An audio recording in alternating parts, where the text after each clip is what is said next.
friends, I am Saijit and welcome back to my channel SciTech. In today's video, I'll try to talk about the Android 11 update and the Realme UI 2.0 update in the Realme X7 Pro device. Yes friends, finally we are able to receive the Android 11 and the Realme UI 2.0 update in the Realme X7 Pro. In case if you have the phone, you can definitely try to check whether you got any kind of update or not. The reason I'm uploading this video is because I'm getting plenty of comments on the Realme X7 Pro recently for the past I think few hours. A lot of people, they are trying to ask me whether the Realme X7 Max, Realme X7 Pro has got any kind of upgrade or not. Yes, so we will be receiving this kind of update as soon as possible. And my phone, the Realme X7 Pro, has got already upgraded, as you can see friends, Android 11 and Realme UI 2.0 as well. So it got completely upgraded in the Realme X7 Pro. As you can see, this is the Realme X7 Pro.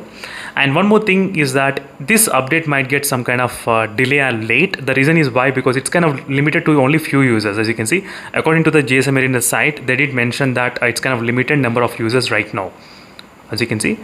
So this is a rolling off in the batches in India. So only few batches, few people will be getting and few people will be getting later on. So they're trying to find if there's no bugs, so most of the people will get. That is what they're trying to follow nowadays with this kind of rolling off with the updates.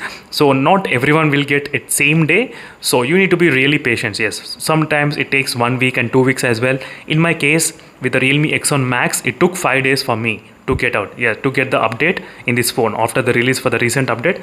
So that is what they're going to send for the first limited users and next for the few users. So as soon as you get, you can definitely install.